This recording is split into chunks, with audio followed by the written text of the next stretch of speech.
everyone, Keone back on the show floor at Hunters Against Hate, and I am here with Mr. Brett Gray, a phenomenal artist who's going to take us around and show us some of his work. So Brett, how's the show going for you so far? It's going great, and we're having a good time. I'm still trying to wake up because it's early. I'm kind of a night owl, so, but you know.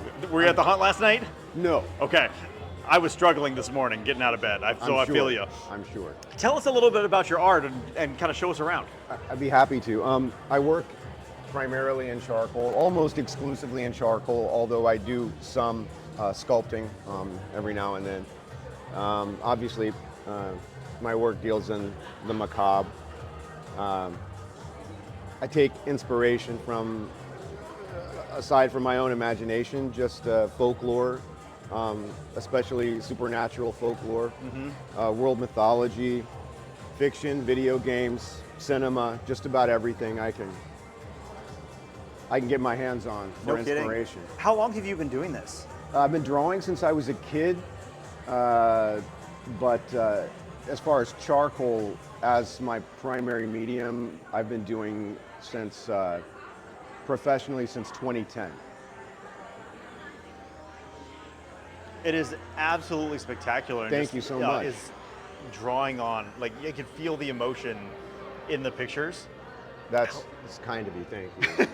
Thank you. How much time do you put into any one of these? It depends portraits? on the level of detail. Like, for instance, this was not a particularly, that's a print, but the original, the original of that piece is about 9 by 12.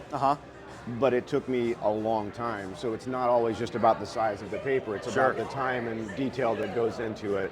So I really haven't ever like timed myself on a piece, although I should. I think it can take weeks, certainly hours to complete a piece, but it's hard to gauge that because I'm usually hopping around from, I've got 2 or 3 drawings going on simultaneously. Sure. And sometimes I'll jump from one if I get to a stuck point or I just reach a point where I think I'm done with this for the moment. I'll learn something from another piece that informs the one I was working on. Yeah. So it helps to go back and forth. Sure. So what drew you to charcoal over other mediums? The irony is that I fought tooth and nail against it when I got in college because I was like, there's no control. Yeah. It's messy. And I worked at that time primarily in acrylics and inks and sometimes graphite.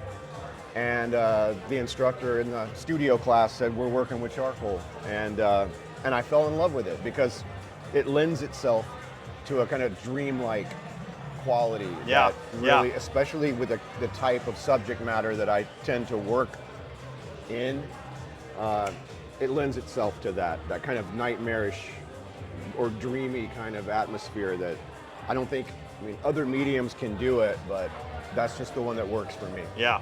Tell us about the piece you're working on here at the show. This one here, I've got a couple, I've got, again, several pieces I work on.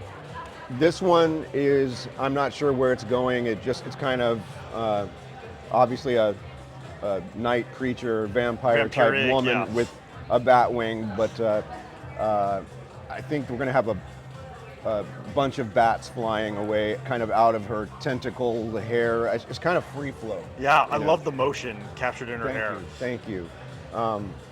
Actually, the inspiration for this was Nyx, the Greek goddess of night. Okay, sure. So, and it's kind of turning into like a vampiric thing, which is fine because I love vampires. So, and this one is actually an older piece from several years ago that I just wasn't happy with. I took it back out of the frame, and I'm starting to revise it.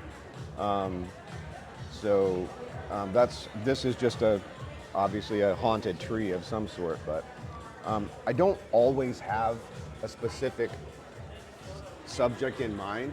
Sometimes I do. I'm going to draw a werewolf today.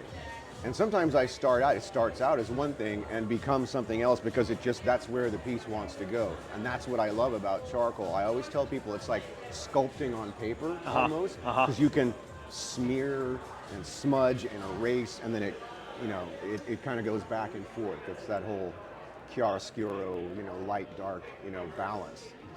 That's what I love about it. That's fantastic. For people who can't make it to the show, where can they find your work?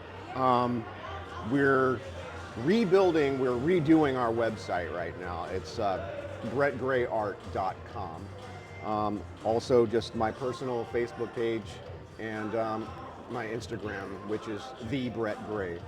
And I think that covers it. Perfect. Are there other shows you'll be at the rest of this year?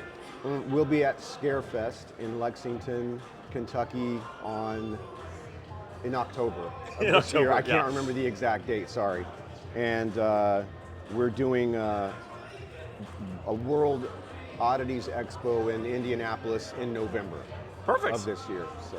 All right. Yeah. Well, Brett, thank you so much for taking the time. Thank you so much. It's been a pleasure.